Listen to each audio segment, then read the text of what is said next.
There are many ways to say Miller Lite has more taste and only one more calorie than Michelob Ultra. You could say it with your show choir buddies at your high school reunion. Miller Lite has more taste and only one more calorie than Michelob Ultra.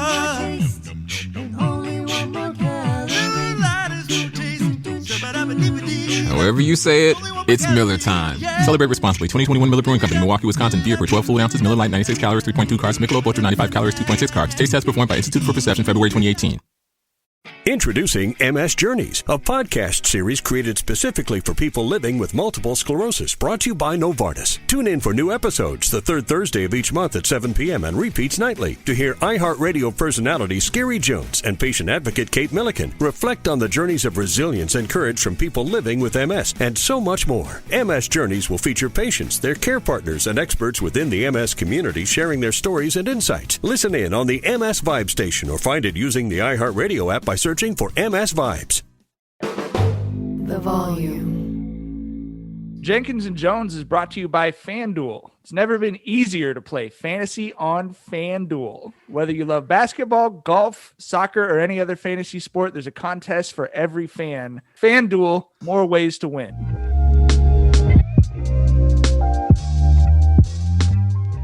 Welcome to Jenkins and Jones on the Volume Podcast Network. It's Thursday, March 18th. As always, Jenkins and Jones is hosted by my good friends, LeJethro Jenkins, a.k.a. John. What's up, guys? Dragonfly Jones, a.k.a. Tyler. Hey, everybody, how's it going? That was the most all-timer. unenthusiastic white man voice you've ever given us on the podcast. That's an all-timer. That's a frameable white guy intro from Tyler. I'm Mike, aka Gardy B. A lot of basketball stuff, a lot of non-basketball stuff to talk about as always. So let's jump into it. Did you guys watch the ESPN games tonight? Did you see the Bucks Sixers statement game? I was so ready to say it was trash. You know what I mean? And how boring it was. Until it wasn't. Like that, those last few minutes were pretty interesting. You know what I mean? It felt like at halftime, both teams realized it was after the All-Star break. You know what I mean? It was like the Bucks had 31 at halftime. They scored 13 points in the second quarter. And then, fourth quarter and overtime was great, but it definitely felt like this no fan shit is weird, bro. Or like, and actually the 1,500 fans might be weirder because the energy was just so odd for the whole game. Spotty fans here and there. It was 80, tied at 80 with like 3 minutes left in the game. Like, you know what I'm saying? Like Doris mentioned that we probably haven't seen that since like an Indiana Pacers, like Eastern Conference final series. You know what I'm saying? Like, you know what I mean? It was a very odd game, but it got really interesting at the end. I'm surprised they won. It was a lot of like not Giannis. At times, Giannis seemed like he didn't know what the fuck he wanted to do. He would jump in the air and have open like 8-footers and 10-footers, and then just throw the ball to another open guy. I'm like, and luckily they were hitting shots. I mean, sometimes, but he turned the ball over a couple times too, just being indecisive, which was kind of odd to me, But they pulled it out, which is crazy. Came back from 20 down. Yeah, Giannis looked like, I mean, the overtime was crazy. You know what I mean? He had like rebound, layup, rebound, three-pointer, block, rebound. Like he definitely had one of those stretches that was crazy. Yeah, but in the fourth quarter, there were times it was just really weird. You know what I mean? Like, and then he just made up for it in the end. There was one point where he had a fast break, 3 dribbles and a Euro step from like one, baseline to the other one is like. I asked you this in the group chat. Who do you like? Doris brought this up too. Who would y'all think who would you be more scared of in open court, Bron or Giannis? And like I said in the group chat, like I'm going with Bron because of his vision, right? Like he's someone where he keeps the defenders honest when they're backpedaling, right? They've got to account for where Bron's teammates are because they know if they sell out and lock in on Bron's going to hit a fucking somebody in the corner like Kyle Korver for an open 3, right? So I feel like Bron is more deadly in the open court, but Giannis only needs like 2 steps in that motherfucker, and he's at the rim. Like, what we've never seen. Like, is there a metric for the biggest strides ever in NBA history? Because Giannis got to be at the top of that shit. Dog. Giannis's triple jump stats would be fucking crazy. Like the ground he covers is insane. I've seen him go from 1 3-point line on the other side to finish on the other bucket with a dribble and a euro. A dribble and a euro. Like, but the answer is Bron though, and it's not because he's so good at basketball to me. It's because you sometimes see Bron when he puts a shoulder into someone's chest, or someone, God forbid, someone tries to take a charge and he decides he doesn't feel like stepping around them. Like, I'm good, bro. Like, there is keeping it on topic here. There is a very funny clip of Bron putting his shoulder in Meyer Leonard's chest. And Meyer Leonard looks like he was scanning for some slurs in that moment too. Like, he couldn't wait to get home to get them off. You feel me? Yeah. Well, I mean, you saw the clip of him setting the screen on Nico Mannion in the Warriors game, right? Mm-hmm. Nico's running full speed. Bad. And right. Bron, I mean, he's making the like, you thought face, like, while he's standing there. He looked like, it's the game. I need to do this. It was just, like, it's my job in this situation, right? He almost looked like he felt bad a little bit, you know what I mean? His shoulder didn't even ripple. Nothing moved. Nico's whole body he looked like his joints were, displaced and shit. You know what I mean? His head popped back, and Bron literally looks like a wall. I'm like, that is a man. That's what I thought when I saw that clip. What a man. You know what I mean? Jeez. Tapping some peas onto the lunch tray, right. That is a man. Right, that's a man, Comes into work with the metal lunch pan, you know what I mean? Like metal lunch pail, bro. He's a lunch pail hard hat guy right.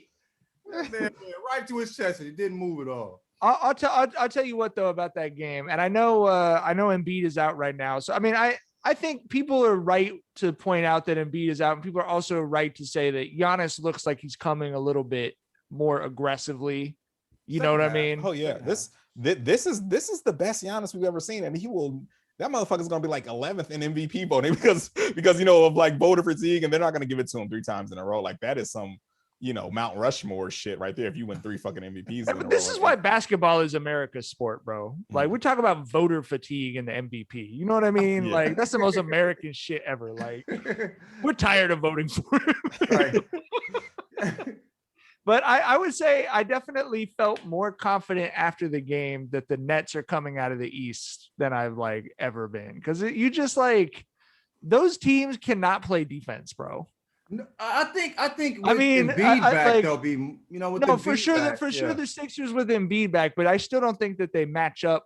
You know what I mean? Like we talked about on the pod 4, unless Embiid goes for 60, but you watch the Bucks try and close that game out, bro. How do you give up a wide open baseline 3 with 3 seconds on the, you know what I mean? Like, he was butt naked, but like, and it looked like, I mean, there was 3 plays at the end of regulation and overtime where they're all looking at each other like they didn't know who was supposed to be guarding who. And it's like, guys, it's fucking March. Like, yeah.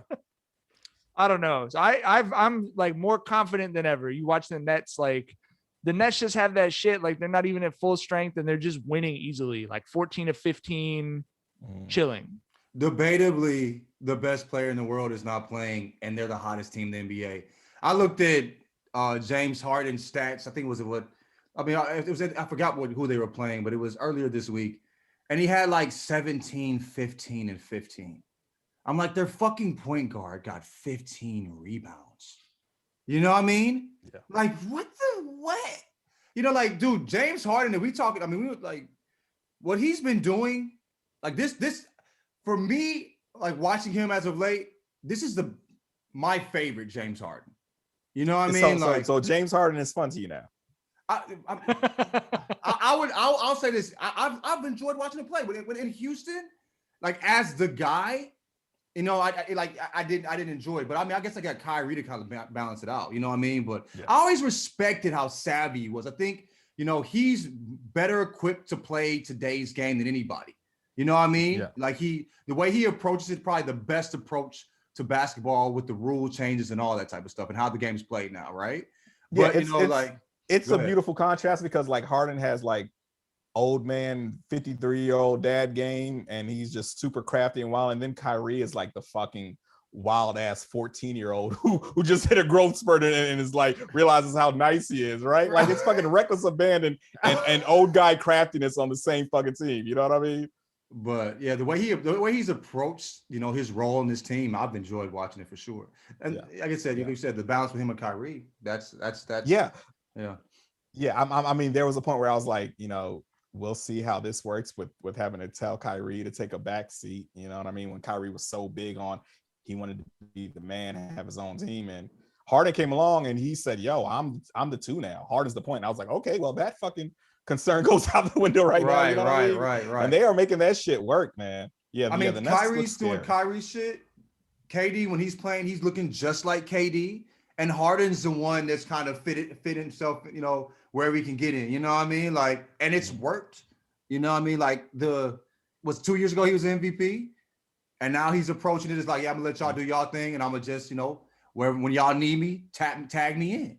You know what I mean? And it's been fun to watch. So it's it's NCAA tournament time. Obviously, there's a lot. So let's fill our NBA playoff bracket out briefly. I got the Nets coming out of the East already. I mean, I just barring another bit, I just think that's happening.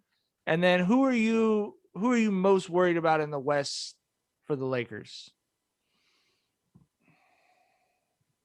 I mean, the Clippers just gave up like 40 something to Luka. No one. Right. Mm-hmm. Well, I don't think the Jazz are there's no one that comes to mind immediately. Like last year would have been Clippers split second answer. You know what I mean? Mm-hmm. This season it's like I have to see how the bracket shakes out because I don't think there's anyone in the West who was a legit threat to the Lakers. Yeah, the Nuggets don't scare me. The Jazz are playing great right now. I think in a 7-game series, it's not going to be an issue. I think they could 5-1 them boys. You know what I mean? 4-1 them. You know what I mean? Make it a 5-game series. Throw an extra win on just for good measure. Yeah, just extra asshole because fuck them. 5-0. Fuck it. You know what I mean? Like, you know what I mean? Like, no, like, yeah. Just to make it difficult, make them, win 5 games in a 7-game series. I always like, and I can say this as a lifelong Lakers fan, you always like it when the league's interests are your interests too. You know what I mean? Like the league wouldn't mind a Lakers Nets finals, bro. The league would not mind that shit. So. But I mean, like we got a AD, bro. We don't know yet. We don't know about AD. You feel me? Like, I'm glad that we're all on the same page. The front office, the coaches, the players, the fans. It's all good. I've not seen one person, like every Lakers fan I know is like, sit him to the playoffs. I don't give a fuck. Like, who cares? Let him, just got to be 100% sure that he's not out for this year. And for, you know what I mean? Like, you've got to make sure he's healthy, bro. Yeah. Yeah.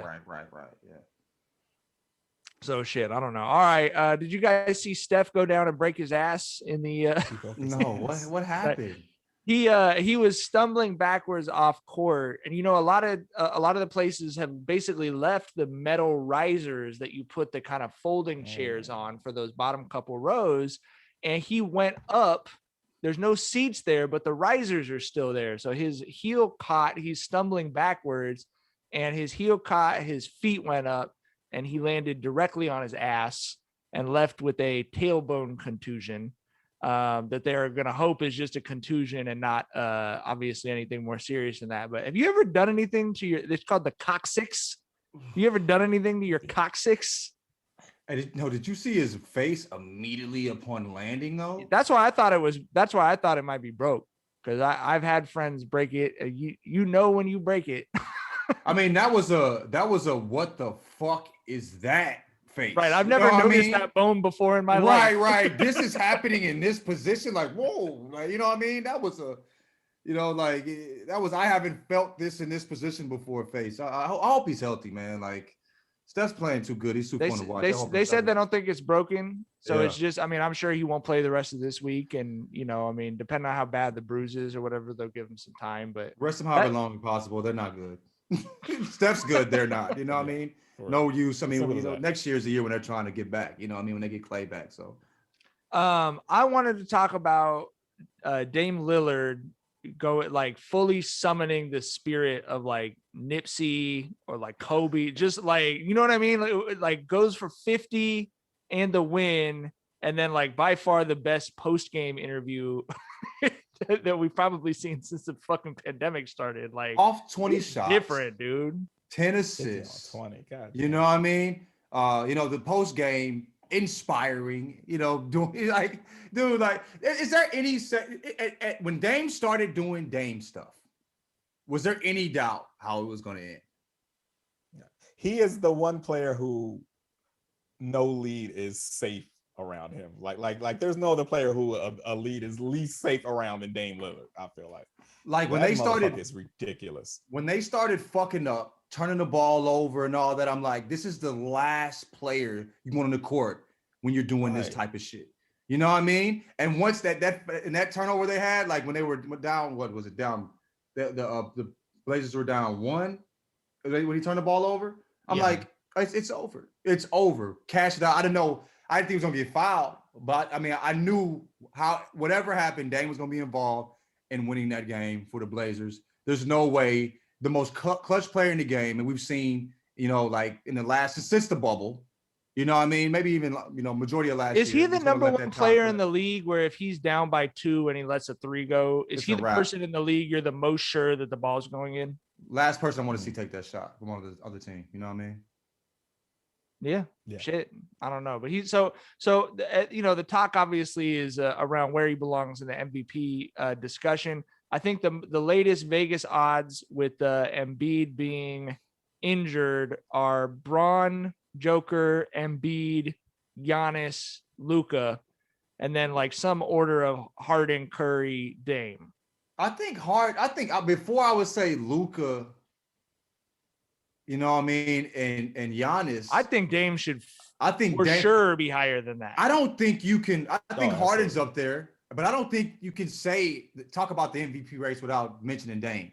You know what I'm saying? Like McCollum was hurt majority, for a large chunk of the season. Nurk is still out. He's been putting the team on his back, fighting by himself, and making like all of his points, all of his stats are in the biggest moments. You know what I mean? Like he doesn't have any empty stats. He's averaging 30, and they needed every damn fucking point. You know what I'm saying? Like. I don't see how you have a MVP race and not mention Dame at this point. That's kind of ridiculous to me. He's top 5 at least. Oh yeah, easily. I think he's top 4. I would say top 4. You know what I mean?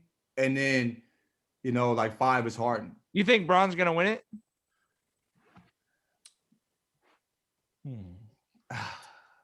I don't want to say it though. I feel like this MVP race is gonna come back to like who's got like the best last minute push in like the last 15 games of the season or some shit. You know what I mean? That's the vibe I'm getting from this season. So, and do you think Bron is going to put that type of effort until the end of the season? If they have like, if they have a decent seed, like if the Lakers are in the 3 seed and the Clippers are in the 2 seed and there's nothing to be it's going to be 2, 3 in some order, Bron will shut that shit down so hard to get healthy for the playoffs, bro. Really? Like, don't you feel like? Yeah, I feel the same way.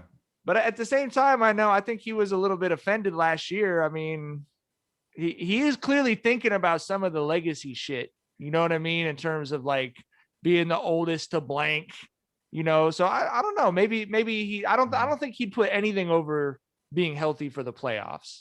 But I do think he cares about it. Yeah. But I mean, all the minutes he's putting into this because AD's out, you know what I mean? And all the effort he's putting in, nobody's more aware of his body than Bron. You know what I mean? Yeah. So, and he's going to, he's going to put the championship chasing the championship, above anything. So I don't see it at the end of this season. He's put all this effort into just, helping them win without Joker, AD. Though. It can't be a Joker. I mean, you know what like that. He's been great, bro. He's been great. He's been great. Yeah. He's been great. Give it to Giannis again. To watch. Give it to Giannis again. Yeah, why you say that? Ridiculously good to see. What's that? Why do you say that? Why I say give it to Giannis again? Why are you anti-Joker? I I just don't want a big, heavy white dude to be the MVP, bro. Like, if I'm being, I just don't feel like it's a good look. Just like, if I'm being honest, bro, like, I don't know. I mean, Luka, like, I just like, yeah, I don't know. The Mavericks aren't good enough for Luka. No, and I don't think he should win it this year. I'm just saying, like, before the year started, I assumed, we talked about it in the pod, I assumed it was going to be Luka before the year started. Like, I didn't expect him to come in out of shape and very pleased. I'm kind of leaning towards Harden. I'm kind of leaning towards Harden. I think like, you know, he's slowly Harden or Dame. I'm kind of leaning that way. You know what I mean? Especially if they like figure out a way to, you know, be first or second in the East. You know what I'm saying? Yeah. At the end of the season, and the way he's been playing, and the most important person on the team, not the best player, but the most important person on the team that's the hottest in the NBA right now. Like, and if they continue the rest of the season, which they could, it would be a real weird. It would be really fucking weird for Harden to go to the Nets and win the MVP. Yeah, but I mean, but I don't disagree. That would be wild. Okay, we had a couple trades today. I don't know if you guys caught up on those. PJ Tucker is going to the Bucks, and Trevor Ariza is going to the Heat.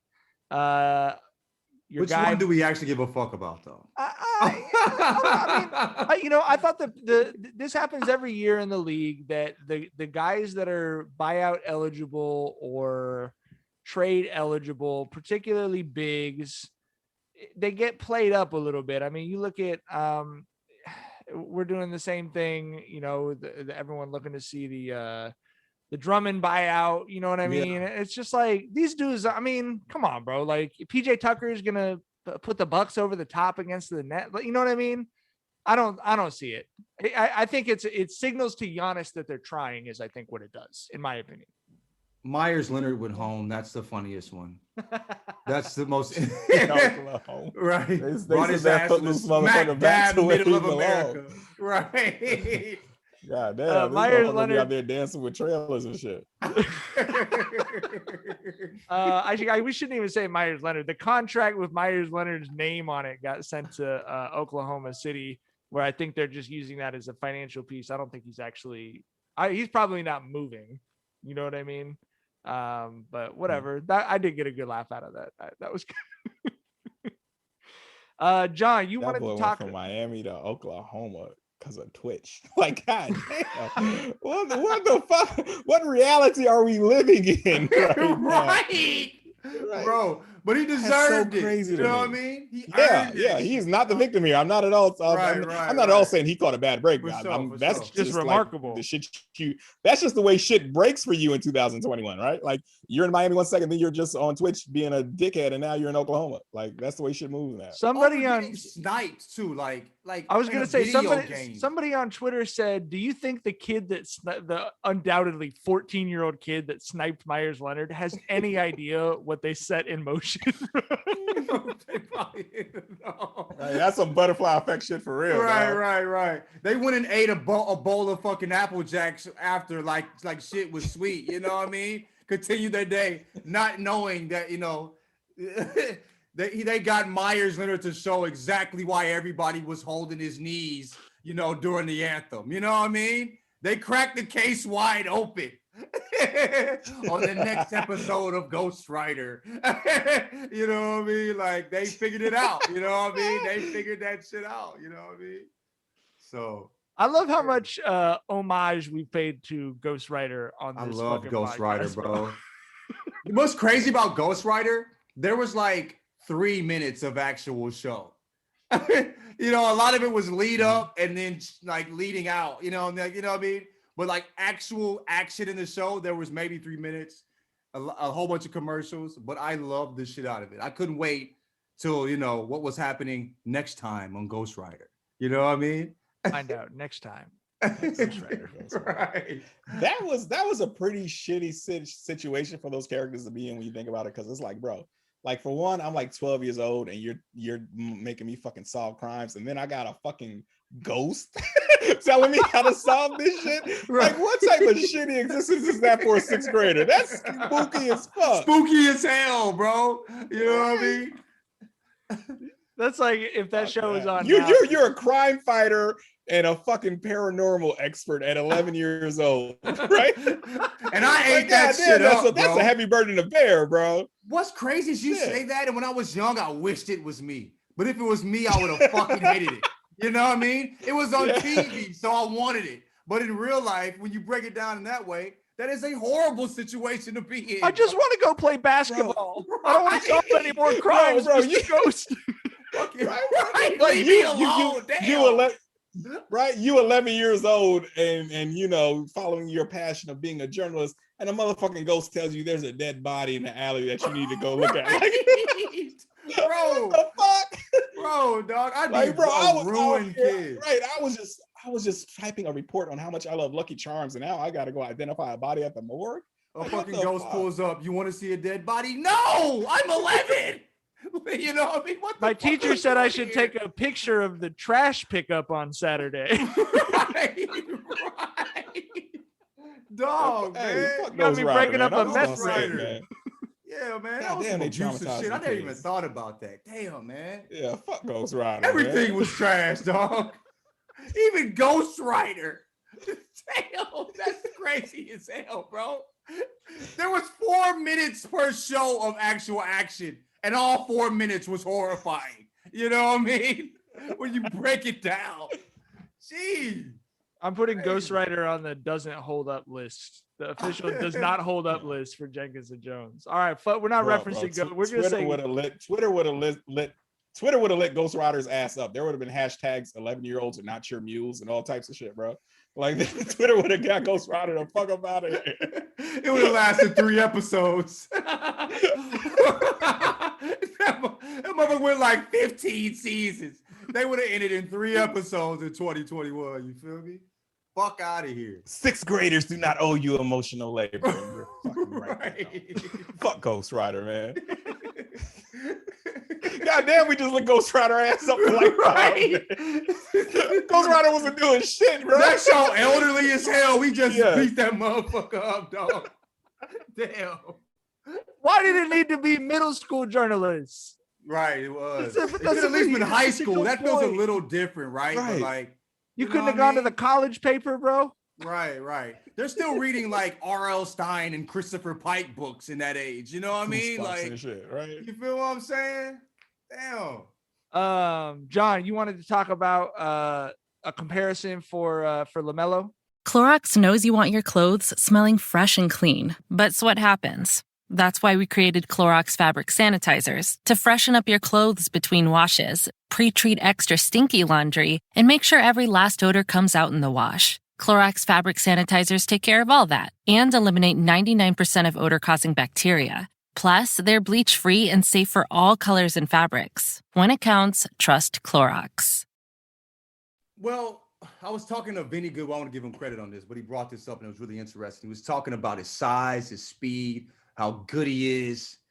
And he compared Melo to Penny Hardaway, like how he approaches the game, how he can score, how exciting he is. And first of all, I got really excited. I don't think, like, unless you watch Penny, you don't know. Unless you were there. Yeah. You had to be there, you know what I mean? To truly get how incredible the Penny Hardaway experience was when he was popping. But, like, I see it. You know, he has the size. He has the court vision.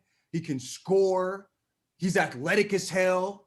You know what I mean? Like, I mean, he's so fast with the ball, you know, and so savvy, you know, like the way Penny was.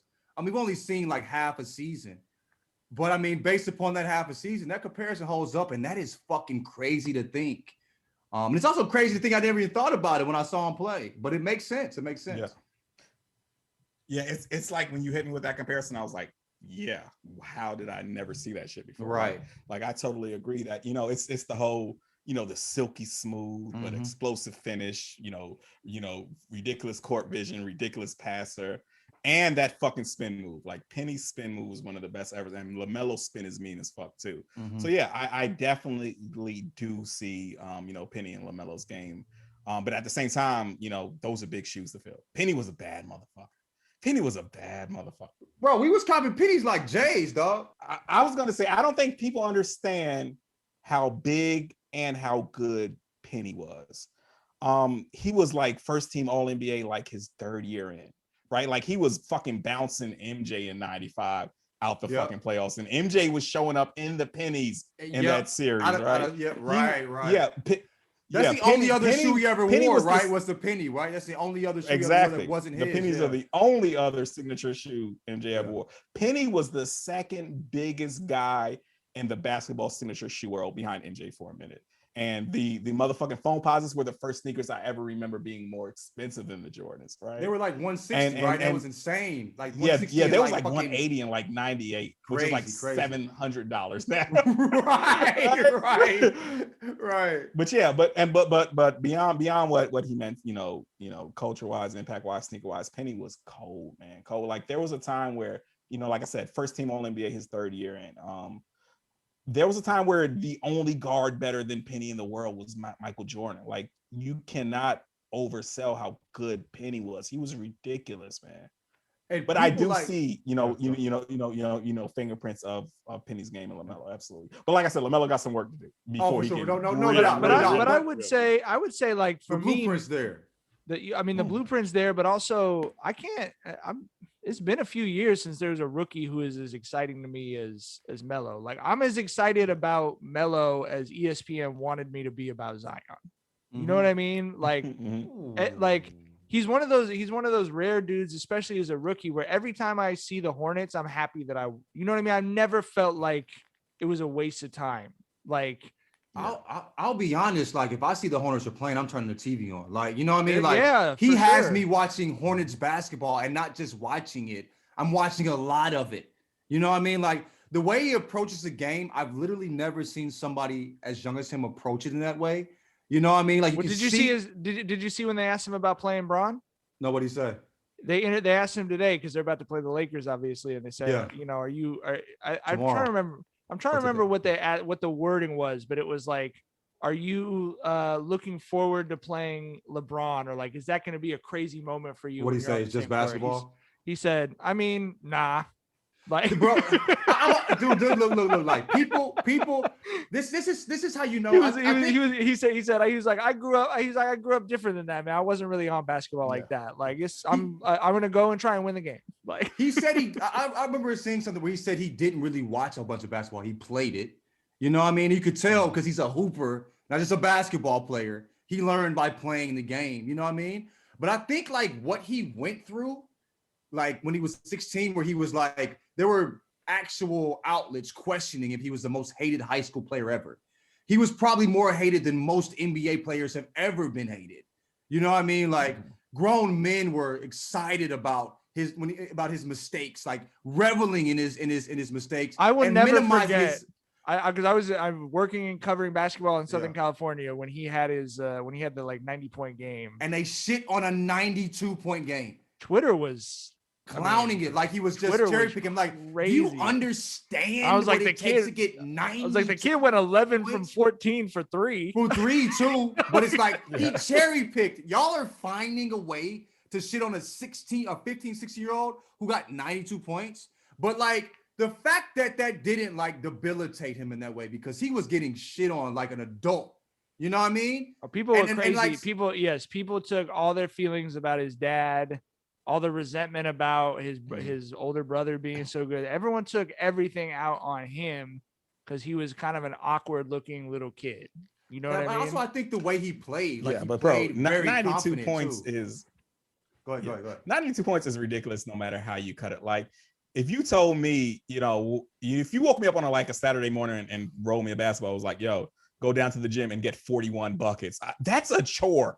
You know what I mean? Like, that's some shit I would not want to do. You know what I mean? So that shit's ridiculous. However, but listen, that shit. And keep this in mind as well. High school basketball in California is 8-minute quarters. It's a 32-minute game. He scored 92 points. Yeah. So it's exactly what you said. I mean, Lisa Leslie famously scored 100 in a game in high school in Southern California.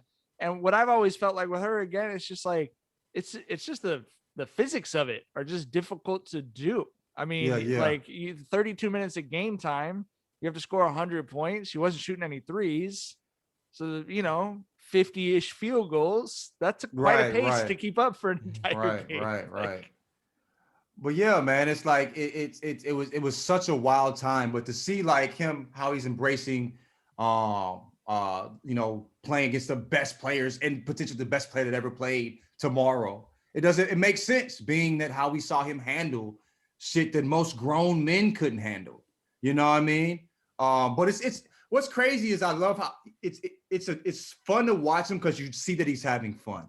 Like when people play, like people love that play basketball, love basketball, right? We know these players love the game, but I don't think it's to the point where it consumes him. Like it's really just a game to him.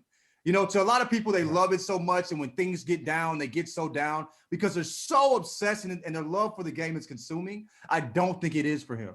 I think he really approaches it like a game. He never loses sight that he's playing a game. And I think I think that's a very difficult balance. And I think it shows just his maturity in general. Like that's why he approaches every situation the same, because it's really just a game to him. It's very important to him, but it's just a game.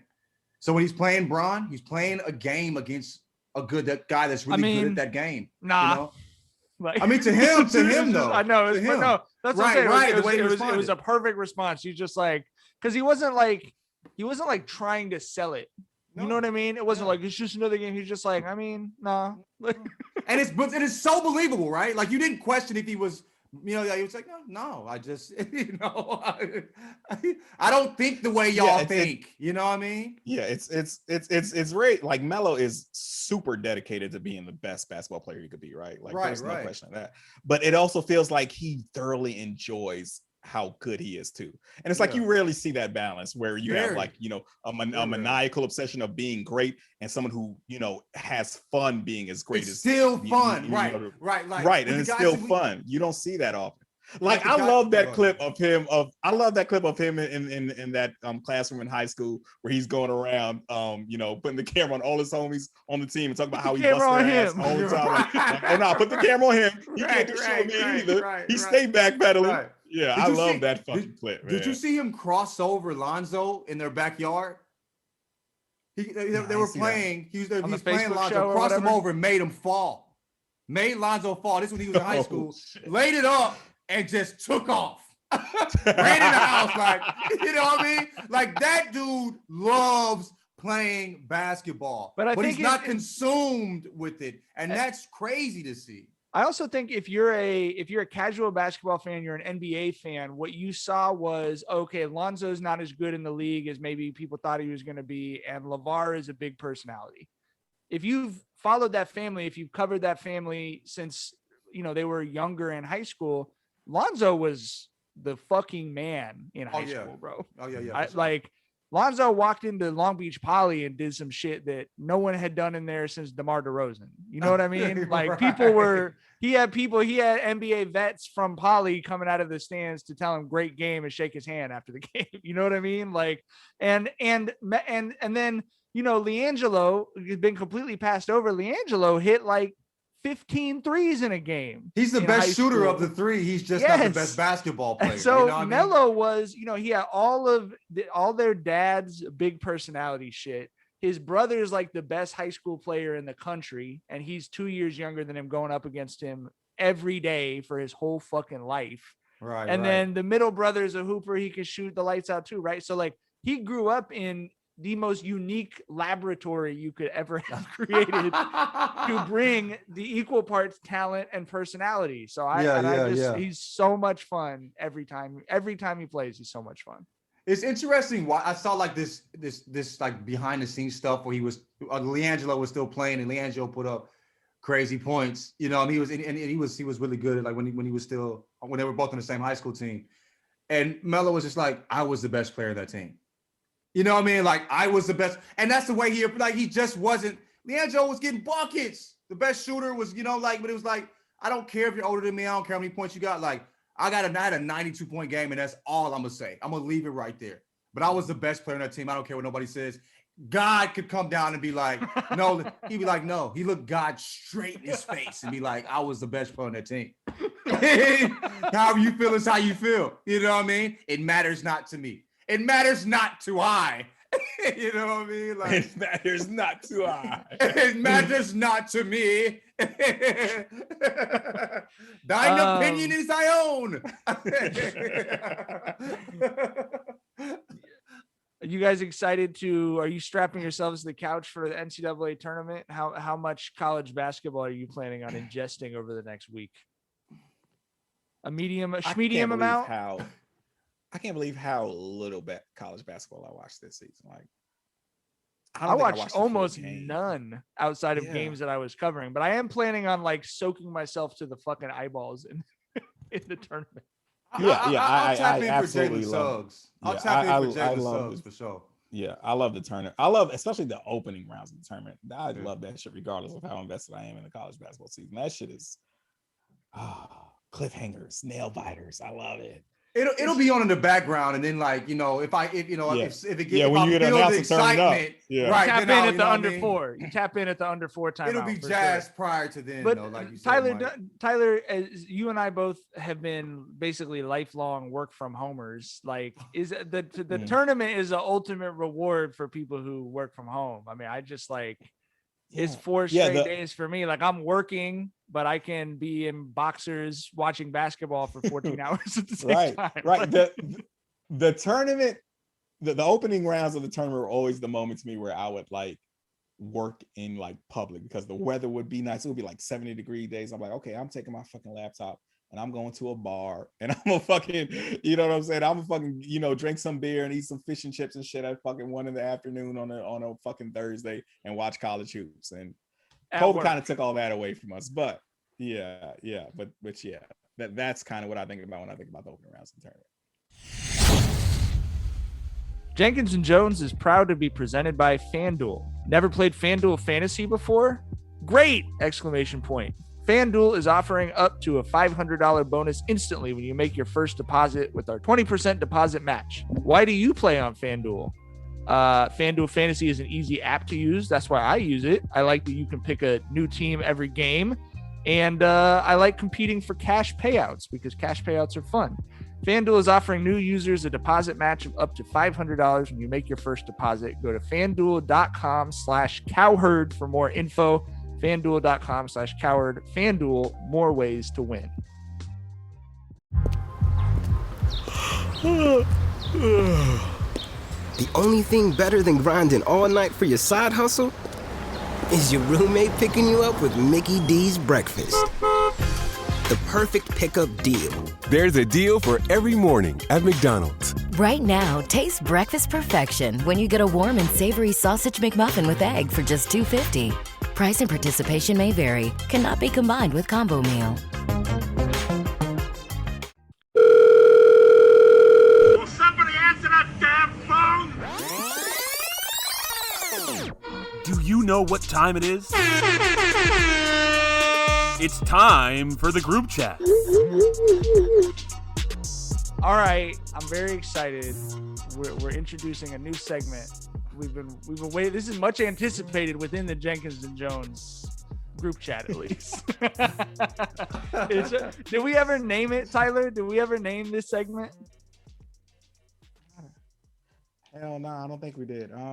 Historical tidbits from Tyler. It's history and shit. It's historical tidbits. It's historical tidbits with Tyler. It's the Lemmy goddamn history hour with Dragonfly Jones. Let me goddamn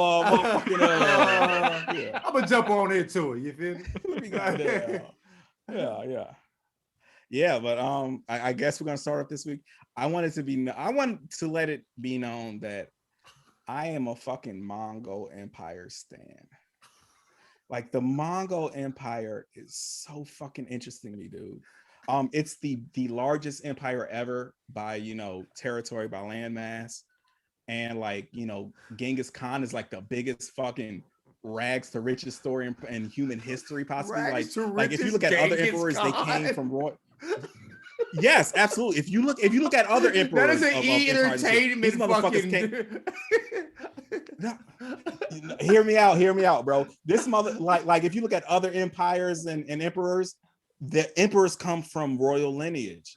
Genghis Khan grew up wearing fucking mouse hide fucking apparel, like mouse hide coats and shit.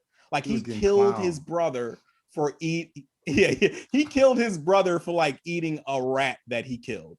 Like Genghis Khan was dirt fucking poor and became the leader of the biggest empire in world history. Like he was basically the wealthiest person who ever exists, no matter whatever measures of wealth you have now, because there's nothing in the world that Genghis Khan at the height of the Mongol Empire could do that he didn't want to do. You know what I mean? So like I said, the most ridiculous rags to riches story in fucking world history with Genghis Khan there. And also, there were no warriors better at their respective time than the Mongol Cavalier was. Right? Like, of course, a fucking 2021 Navy SEAL would fuck a 13th century Mongolian, horseback archer up now. But the Mongols were the greatest archers in the world and the greatest horse riders in the world too, right? And so they threw all that shit together, and they had a cavalry where they had fucking horseback riders with fucking the world's greatest archers. Mongol warriors used to wait for the split second where all four legs of their horse are off the air before they let off an arrow. And they would do that shit in rapid succession, right? Like to put that in modern terms, imagine an army of 100,000 of the world's best motorcycle stuntsmen who also happen to be the world's best snipers, right? Like that's what the fucking 13th century Mongol cavalry was. You know what I mean? Like I said, they are, if we're looking at how good these soldiers were from their contemporary soldiers in their time period, the Mongol cavalry has the biggest gap of any soldiers ever in world history, and that's not disputable. But we are here to discuss one of the most ridiculous fucking facts that I've ever come across. You said life, this shit to us like 2 months ago, and we were both like, "What the fuck?" Say that one more time. Yeah, go ahead. Yeah. So we are going to discuss the lineage of Genghis Khan here. Genealogists did some research, and they came to the conclusion that 1 in 200 men on the planet, basically 0.5% of all men, are descended from Genghis Khan. And of the empire that the Mongols possessed during Genghis Khan's time, 8% of all men who live there now are descended from Genghis Khan. Right. So, and the only reason they know this is just specifically men is because they can trace the Y chromosome that is passed from man to man. So if you do the math here and say that, basically the world skews that there's, 52% women and 50%, and fucking 48% men, with which how the shit breaks down, you can say those numbers are probably identical on the woman's side too, right? So there's one person in human history who probably birthed, who 1% of this world's population are descended from. And that's the most ridiculous stat I think I've ever fucking heard in my life. Because he was the worst dude ever is obviously worth mentioning. Yes, no doubt. This is nothing to commend him about. Like, this is something. No, it's just crazy. It's just insane. Crazy. And I think it highlights how different the world is than the divisions and stupid shit we put on it now. You know what I mean? To think that one person had that much of a impact on the species of human beings, of humanity, like, that's wild. What's crazy is you talked about him killing his brother over a rat that he killed to show how poor he was. Like, because he did so many other things to show how evil he was. You know what I mean? Like, killing his brother over a rat was like the 130th worst thing he did in his life. You know what I mean? Like, that's just to show how poor he is. We got a whole bunch of other shit to talk about how trash of a human. Tyler, has there ever been like a worthy TV series or documentary or movie about Genghis Khan, bro? I don't feel like I've ever really heard this story told. You know what I mean? Like in a way where I would say hard. Yeah, there's a hardcore history Mongol pod series, which is like, it's about 8 parts, and oh my god, it's. But I'm saying, like, how has it not been on HBO? There was a Mongol. Like, yeah, it's. I mean, I mean, if we want to be real, it's because of fucking racism, right? Like people don't think that brown people who had fucking empires, you know, fucking in the Middle Ages are worthy of being documented and shit. You know what I mean? Like everyone loves the Romans, and yeah, the Romans were fucking, you know, innovators. They carved the way of the way, you know, we live now, basically. But it's like that's pretty much Romans and Greeks are really like the only ancient empires that really get a lot of love. Egypt gets some love too, but like, you know, we weren't taught about that in school for real. It gets I don't love, feel but like we I weren't taught on it. learned. I don't feel like I really learned almost anything about. I mean, the world history class that I took in high school was basically European history. You know what I mean? Dude, like I knew it was like knew, Egypt. It was like Egypt, Greece, Rome. You know, like you said. I mean, we talked. I think maybe Mesopotamia, but I don't feel like we really like when you first told me that the Mongol Empire was the biggest empire by land of all time. That blew my mind. I don't think I'd ever heard that either. I mean, we knew about Greek mythology and stuff. I didn't hear about like Egyptian mythology. You know what I'm saying? Like we went so deep into that, you know what I mean? But I didn't learn too much. I mean, past King Tut, it was like, all right. Back to white people. right. There's also scientific evidence that during Genghis Khan's rule that the Mongol army killed so many people that carbon emissions reduced and the temperature of the planet dropped by like 2 degrees. What the fuck? I read that. No. Yeah. I think you might have sent us that article because I remember we were talking about this dude was fucking Thanos. Like he was for real. But no, and because they can actually see that in the sediment, right? It's like that's like geologically, that's like in the planet that you can see when the like mass holocaust of humanity happened basically from that army. Yeah. And some historians speculate that due to all of that killing, that drove the Great Plague carrying rats from Asia to Europe and spearheaded that shit too. So yeah, this one single guy there's no one person who has more people descended from him, and there's probably no one person who has more bodies and blood on his hand than Genghis Khan. So, that dude went to hell. You know what I mean? he went to hell. You know what I mean? Like, woo, Jesus. Hold on. Why was it the first movie made about Genghis Khan? Was he played by the whitest English dude of all time, bro? Bro, that is motherfucking Napoleon Bonaparte, bro. What the fuck? What the fuck is that? Oh, doesn't surprise. That's rough, bro. Apparently, there's also a movie. There was also a biopic. This isn't funny. I'm sorry. There's also a biopic of Genghis Khan starring John Wayne. Oh my Genghis Khan. John Wayne was racist as fuck that's too. That's like a racist vortex, bro. Yeah. And they probably get that motherfucker the Fu Manchu and everything, bro. I don't even want to see the pictures for that. I'm not gonna read you the ad copy from this shit, bro. But holy fuck, dog. Wow. Produced by Howard Hughes. Boy, that has that's Howard Hughes. Okay. Howard Hughes. That's fucking crazy. All right, before we thank you. That was a terrific let me goddamn history hour.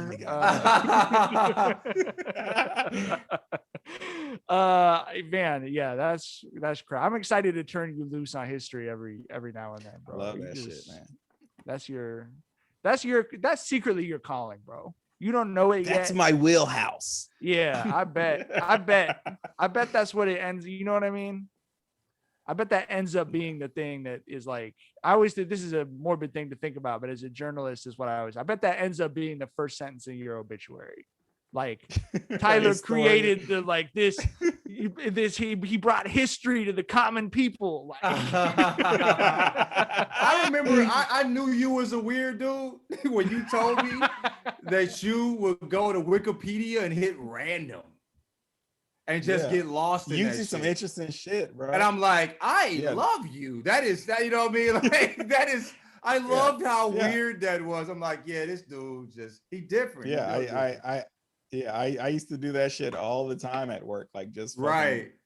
Fuck working, bro. Just just show me some interesting shit. Just click it on shit until I wind up at fucking, the fucking octopus nervous system Wikipedia page and shit. So, yeah. I was fighting capitalism without even knowing it. You were a real Twitter dude pre-Twitter, bro. Right. I was you was built for that before shit. You was priming yourself for Twitter to come. Yeah. You know what I mean? You and Jack were on the perfect collision course. You know what I mean? Hey, dog, the universe was working. And then Jack boom, was meditating. He was on one of his retreats and a vision of Tyler came to him. Right. That's the big bang right there. Tyler and Jack meeting. You know what I mean? Change the course of the universe. You know what I mean? Before we get out of here, I did want to talk about Tyler had a tweet that really spoke directly to my heart. And so I just wanted to bring this up. But line dancing is for dudes who cannot dance. So please do not put the complex TikTok dances feet work into line dancing. It's not, I don't like it. You're driving a Lamborghini in the slow lane. Like it's not, that's not what line dancing is for. Line dancing is for me. It is not for people who know how to dance. Yeah. That heel toe work was just mortifying, dog. That little not this shit right here. I'm talking about the little foot thing they was doing. That was absolutely frightening. You know what I mean? Bro, I saw every dance that they did in that Cupid Shuffle remix, and I was like, no one besides people who know how to dance can look cool doing any of this. You know what I mean? Like you gonna have my motherfucking 65-year-old uncle trying to goddamn, stinky leg and shit. He gonna tear ACL, bro. You know what I mean? No, hell no, that shit crazy. That hat on. Yeah, if I can't eat a plate of food while doing your shit is too complicated, bro. I think that's a good rule of thumb for a line. There we go. I fuck with it. I mean, listen, as a dude who's been the white dude at a number of black weddings, like the electric slide exists for me to be in people's memory as having danced one time. You know what I mean? I can't describe to you the panic I would feel if I stood up because I saw lines forming and then all of a sudden people are doing hella knees and elbows thrown all over the place, flying so you through think the you air. can dance, break it out and shit. I might fake a phone call. I might fake a phone call at 1 a.m. at a wedding, bro. Like, huh? Right. Sneak out to an Uber. Pew, fuck out of here, dog. All right, last thing, John. I wanted to check in with you, bro, because you said you were trying to quit sugar. I tried to quit sugar because I was like, yeah, let's get some solidarity. I am trying to eat healthier and everything. I made it like 3 hours, bro. And I literally crashed so bad I went to buy grape juice. I went to Target to buy grape juice, bro. Grape juice? Welch's grape juice. Bro. I honestly don't even drink.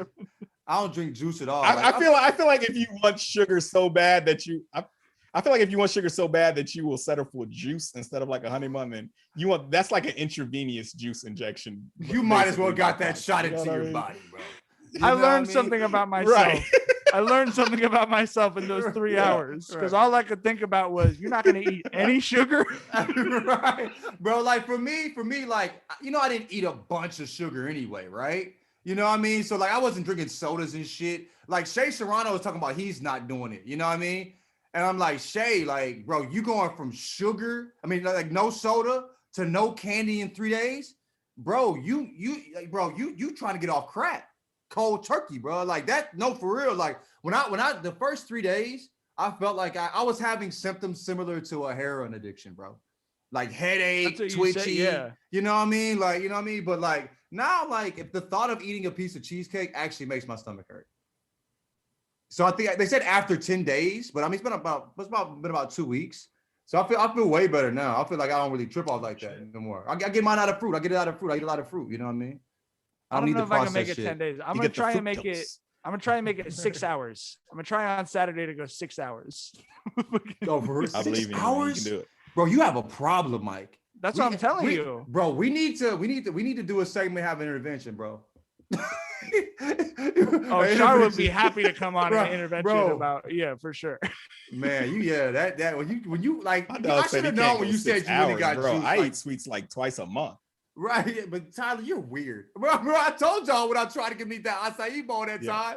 Yeah. Tyler looked like a kid, like when he was about to spit Now that shit out. feeding me I'm like, sweets was like trying to feed me vegetables, bro. right, I was that's not what with that I shit. was he had to force feed himself acai, but yeah, man. Tyler like, eats meat and sauces that go on meat. meat and That's what meat Tyler and eats. meat and sauce. There we go. I eat yeah. vegetables too. I fucking love Vegetables fire. I mean, sometimes Vegetables good as fuck. I'll just eat vegetables. Like vegetables are so good. Well, I just eat vegetables by themselves, not like a salad. Like I'll get like asparagus and have a side of fucking Brussels sprouts or some shit. Like bro, I will slice a whole goddamn pickle up and put it in some goddamn water with some salt and pepper and eat that shit like it's potato chips, bro. Hey, like, I fucking love vegetables, dog. Pickles, bro. That's Let's talk about the spear. Let's talk about how good the spears are. I don't know what the fuck way they cut the motherfuckers. And that crunch, that texture in them things, dog. Ooh, wee. Why they hit